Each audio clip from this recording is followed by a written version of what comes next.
Hi, everyone. It's Howard Gearhauser. On the line, you have my dad, Dr. G. In today's episode, we are going to talk about diet. So we get a lot of questions about diet from our subscribers. Diet's a big area of emphasis with our health coaching clients, but there's a lot of confusion when it comes to diet. And that's probably because it's not as easy as just following ketogenic or following paleo. There's a lot of variability when it comes to diet. So we want to dive deep into how you can figure out what the best diet for you is. And let's dive right into it. So what is kind of our premise on diet? How does it differ from just the cookie cutter diets that might just be fad diets that other people are recommending?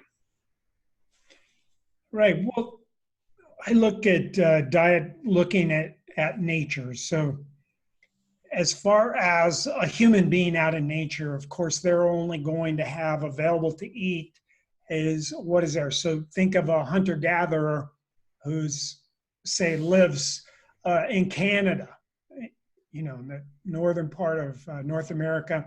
So they're out there in the summer. There's going to be vegetation. There's going to be roots and berries. And in the fall, there may be some fruits.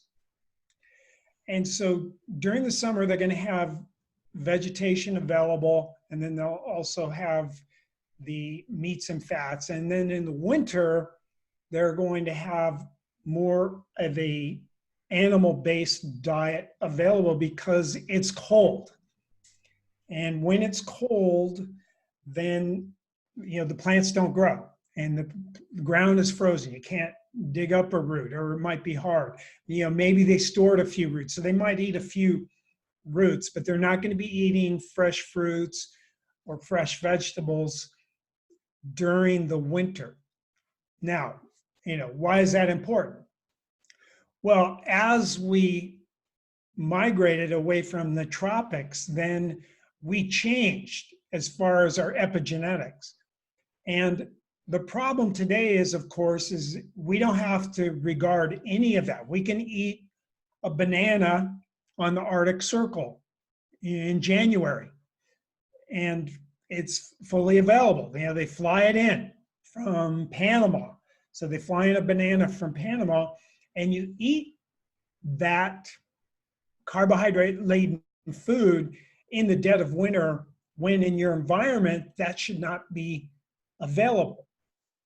Well, what happens is we have mitochondria that basically strip the electrons and protons out of our food and use that to create energy.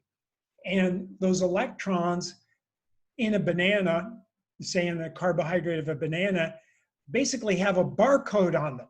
And so this barcode tells the animal that ate that kind of in a quantum way. That's one of the reasons we talk about quantum possibility, because things at the atomic level and the electron level are based on quantum mechanisms, meaning they don't follow the physics of how we can, shoot a rocket to the moon. They don't follow the physics of motion and momentum and gravity that the Newtonian physics that our world that we see and feel and touch follow. It follows a whole nother set of laws called electrodynamic theory. Now, it is a theory, but it's proven, it's replicable. You do the studies, that electron has a probability of being here, and the atom has a spin on it that changes its orientation and how it goes. So new science tells us that this is important. So we take a risk of eating things out of our environment.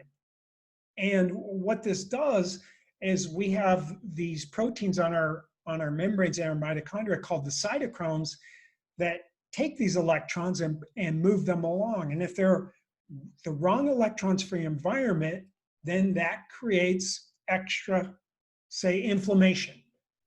So I'm eating a banana when the days are very, very short. You don't have the ability to process the banana without excess inflammation. And that's because it's complicated, but it's because it goes into cytochrome 1 that leaks inflammation. Okay, fats go in cytochrome 2. Cytochrome 2 doesn't leak. So we're sort of designed, it's probably not by chance, but we're designed to have more fats in the winter if you're at this extreme latitude or even a temperate latitude. But if you live in the tropics, then you could eat the banana year round because that's a normal thing that grows in that environment. So we suggest people just think about what you're eating. Don't have a fruit smoothie if you live in northern Canada in December, because you're not meant to have that. You should have a lower carb diet to reduce your risk of having excess inflammation from your diet. And a big part of that is because the sun lowers our inflammation. So if you're in a tropical climate and you're out in it, now that's why we preach, get outside. All this goes away if you live as an indoor creature, then you still shouldn't have the fruit smoothie. If you're not outside absorbing that energy from the sun that allows you to maintain that anti-inflammatory process from using that first cytochrome to strip the hydrogens and electrons off of carbohydrates, then you're still going to shoot yourself in the foot. So it's critical you get outside. So that's part of our diet. It's critical to eat seasonally and be outside. So that, in a nutshell, is one of the guiding principles of what we recommend. It's not easy. It's tempting to, January 1st, New Year's Day, and you go into the grocery store and see all those beautiful peaches from Chile and bananas from Panama, and you live in Bismarck, North Dakota, and you want to eat those, it's tempting. It's not easy. But what should you be eating? You should be eating, fish. You should be eating animal foods and more animal fats during the dead of winter. You should be on a more ketogenic diet if you're in a high latitude during the winter, and then you can expand your diet to eat all those beautiful fruits and vegetables as they come into season. So you can move if you don't like the diet of Bismarck, South Dakota or North Dakota. You can move to a lower latitude, or you can maximize your sun. You can follow some of our protocols and use some technology to get you more light. That's not as safe because humans haven't figured it all out. So we don't have the proper equipment to be 100% sure it's duplicating nature. But we do have some hacks that we give to our coaching clients if they live, in Canada and they can't get out and they have health problems. You can't get some artificial lights that give you the frequencies that you're missing. The UVB, one of the things you could do, the Spurti lamps that give you UVB light. You could get one of those.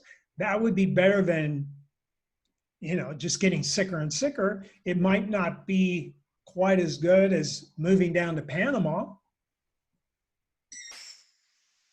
Right. So the diet really correlates with the amount of light you're getting.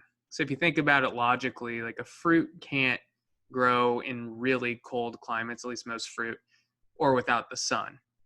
So if you're not getting in the sun, you shouldn't be eating something that requires the sun. Kind of makes sense that way. And that's why ketogenic has worked for a lot of people, because you're eating a diet that doesn't require the sun necessarily. And if you're inside all the time, that's going to be the right one for you. But if you live down in like Costa Rica and are getting the proper amount of sunlight, you could eat fruit and carbohydrates a lot more frequently. So this is something to think about. This is not something very many people are talking about, is how your diet should change seasonally based off where you live. Now, let's say your ancestry's from, like my mom's from El Salvador, which is very close to the equator. How does that change your diet? Well, it really gets back to light. So if you're from El Salvador, typically you need more light. And if you're hiding from the sun, you're going to have the same problems, maybe even worse problems than someone who's from a higher latitude. So it doesn't let you off the hook to eat a banana if you live in Canada in December. It doesn't let you off the hook. You don't have a magical way to reduce that inflammation of a carbohydrate just because your ancestry is from El Salvador. In fact, you may make the situation worse, and that's because you have browner skin, so the little sun you do get has less of an effect because it doesn't penetrate. So you can see how if you're from the equatorial latitudes and you move north, you're going to have even more of a problem. You're not let off the hook as far as being able to eat carbs. So are people who are from the equator, their ancestry, like let's say Africa or Central America or South America, right around there, and then they move to Canada, are they just screwed in general? I mean, is there any way that they can help themselves out considering that the amount of light that they're getting in a northern latitude is a lot different than where their ancestors are from? Yes, and this is where if you're not going to move, so you're a fish out of water, basically. So yeah, it's tough. So one of the things, as I just mentioned about the tech, you get the artificial lights, artificial UV lights, UVA, UVB. I would recommend that. That's what you have to do. I think if you look at say blacks, for instance, they have an increasing cancer risk. Well, and so do whites. Increasing cancer risk and mortality risk as you go from lower latitudes to higher latitudes. So yes, you get more disease and you get it quicker and you die sooner. Okay, that's just the reality of how that works. Now, that's been shown in the literature for a long time. Are doctors making the connection? No. And is our society brainwashed? Yes. I see a black gentleman when I hike up in the canyons near my house. I see this black gentleman that is protected from the sun, like the fairest white skinned person would be. So obviously somebody has convinced him that he needs to have huge sunglasses, a huge hat, long sleeve shirt, long pants. I don't think he was wearing gloves like some of the women I've seen up. They don't want a wrinkle or a sunspot anywhere on their body, so they even wear gloves. But I want to grab the guy. I haven't done it.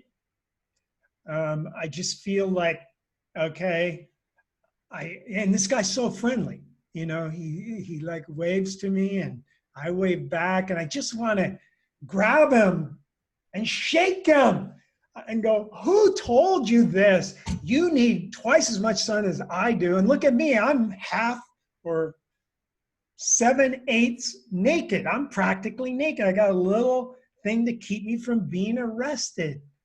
And this guy is completely covered up. And I would love to just say, hey, are you on any medication? He's overweight. Are you on any medications? Do you have any health problems? Dress like me. It's going to be the first thing you should do. Get those dang sunglasses off.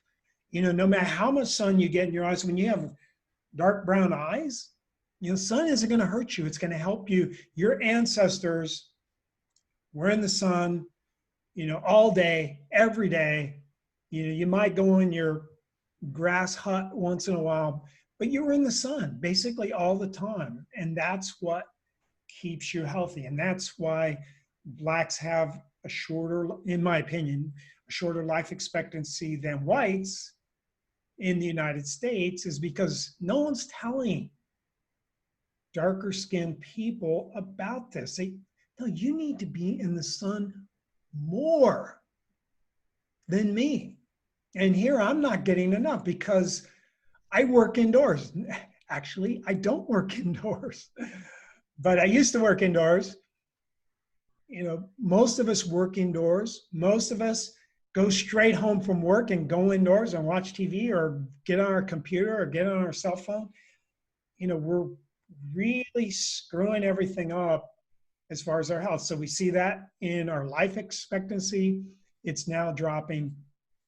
And the diet is not something that I think is key. Light is key. So if you're getting the light, even if it's, you have to buy the lamps, even if it's that, you have more latitude to eat a few carbs, eat a banana, even though maybe you shouldn't, eat some of that, sugar-laden dessert that's hard to resist. It tastes so good. We have these cravings to eat salty and sweet stuff, and that's just was in nature. Those things weren't readily available. So when we got the chance to eat them, nature made it so we love that stuff because it was fairly rare. Now, if you're in the tropics, the sweet fruits weren't so rare, but you're living in the sun. The fruit isn't going to hurt you. If you become a fruitarian and you live in Canada, in my opinion, maybe there's mechanisms within us that we can overcome this tendency. I practiced medicine for 37 years, and I just see these trends are undeniable. And maybe there's some advanced people that can use their mind to control their physiology and not have to worry so much about this. But in general, I think you do.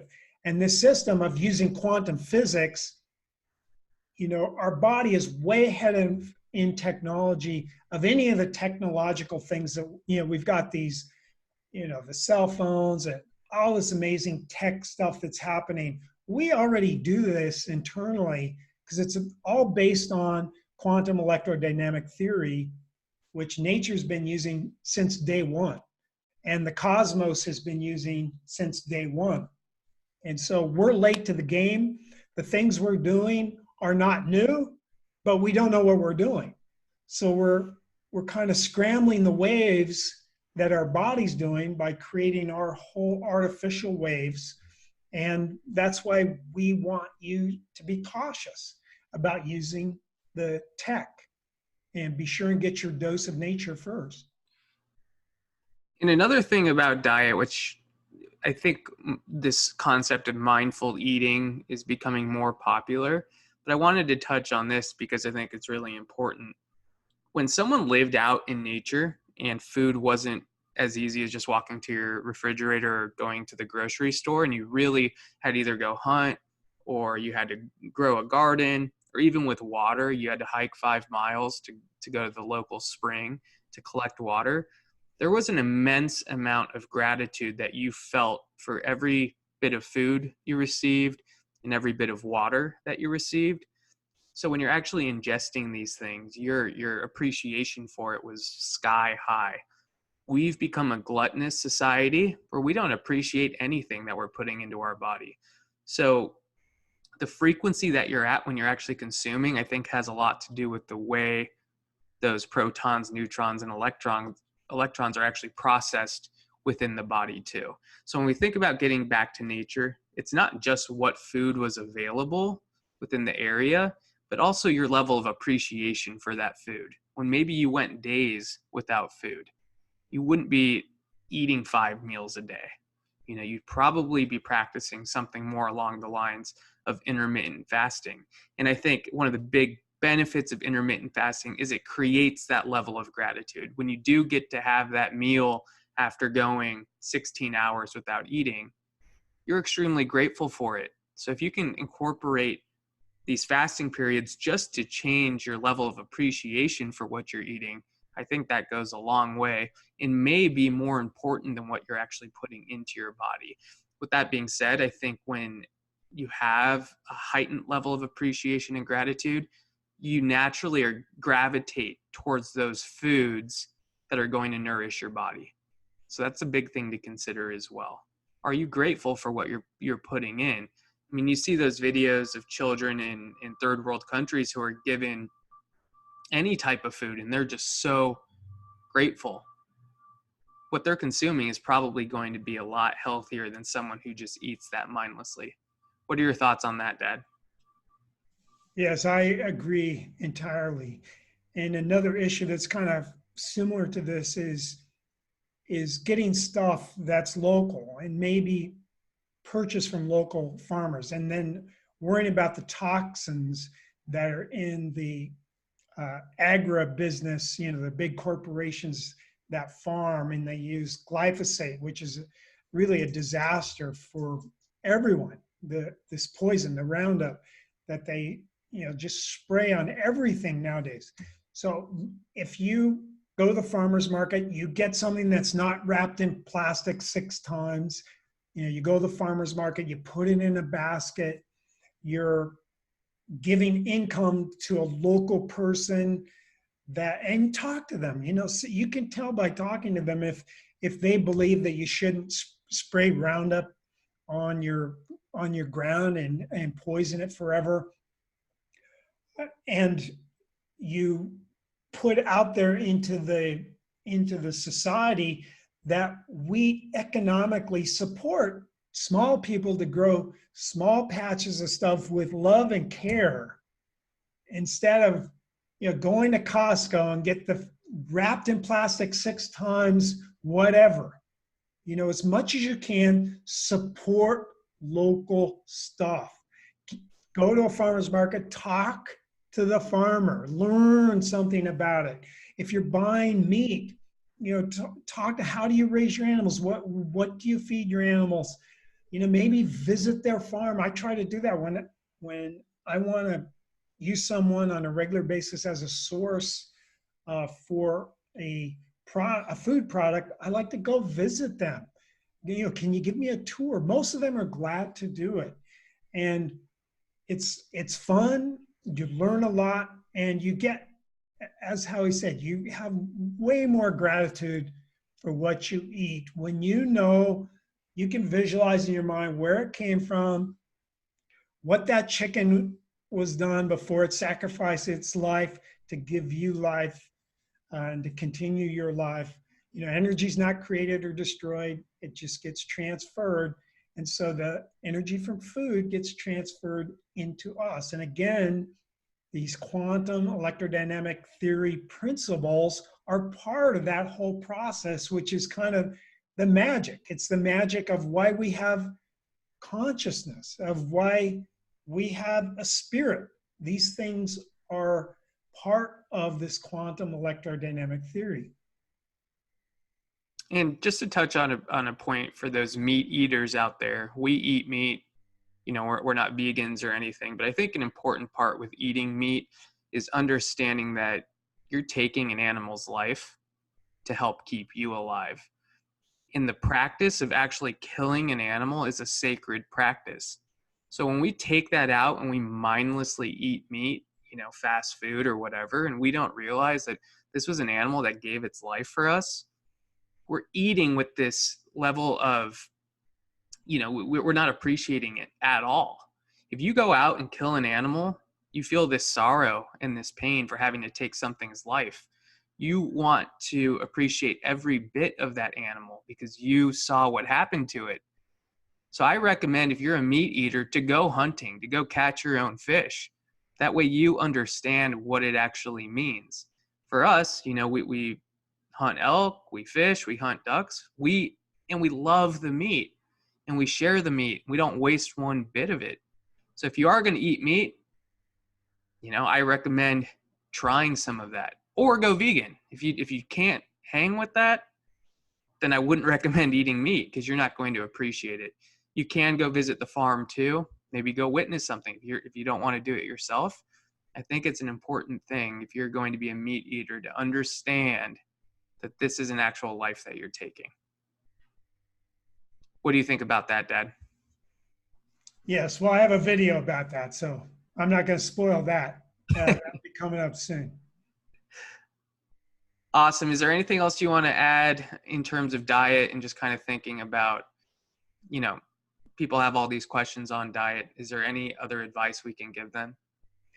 Well, I think watching your carbohydrate levels and maybe doing a ketogenic diet is not a bad move for a short-term move. Say if you have diabetes, if you have uh, an obesity problem, or maybe you have epilepsy or brain cancer, a ketogenic diet can be a move that can be helpful for certain medical conditions. So I believe, though, it should be a short-term thing, that if you live in a climate that has 4 seasons, then you should vary your diet with the season and not do a ketogenic diet throughout the year. And the reason for that is again, this mechanism of the carbs going into cytochrome 1, and it's more leaky, leaks more inflammation. Well, that inflammation, it's like so many things in life. Inflammation are reactive oxygen species, which really aren't inflammation, but they're signaling molecules, and they can become inflammation. But these reactive molecules that are produced coming through cytochrome 1 with carbs, those are signaling molecules. And one of the things they signal is for us to make new mitochondria, new engines. So if you stay in ketosis year round, like I know some people do, you never restore new mitochondria. So you're shooting yourself in the foot. Okay? For a medical condition, once you've cured your diabetes, once you're down to your ideal weight, you should eat seasonally. You should add some carbs, because the signaling molecules from the carbs going through the first cytochrome are a signal. That's why they call them signaling molecules. They're a signal for mitochondrial biogenesis, which is making a brand new mitochondria. And otherwise, you're going to keep recycling the old mitochondria, and they're going to break down, but you'll keep them going. And so you'll age faster. You won't get that boost. And that's how nature designed the system. That, hey, in the spring, when the fruits and vegetables start coming back online, we come back online and we rejuvenate while we eat these foods that would normally come in nature. See how nature kind of has this all figured out, and we just shouldn't break her rules so blatantly. So one other thing that I want to touch on briefly, because this is a trending topic, it's something that you and I do, so maybe people want to hear our perspective on it, is intermittent fasting. I mentioned it briefly in this video. But what are your thoughts on intermittent fasting? What are the best windows to fast? How often should people do it? Can you just explain a little bit more on intermittent fasting? Well, intermittent fasting stimulates a lot of pathways in our body that are beneficial. And so there's a variety of different lengths that fast can be. And obviously, this was a big part of the hunter-gatherer existence, because you weren't always successful in your hunt, or you weren't always successful in trying to find a ripe banana tree or a beehive. But I think we should hold that because that's a whole nother half an hour of going through all those aspects. So I think we should hold off. We promise we'll do one on time-restricted eating, intermittent fasting. Yeah, that's a good idea. That's a whole separate thing. Cool. So we'll sign off now. We went quite a while, but as I mentioned before, we're putting out everything that we possibly can.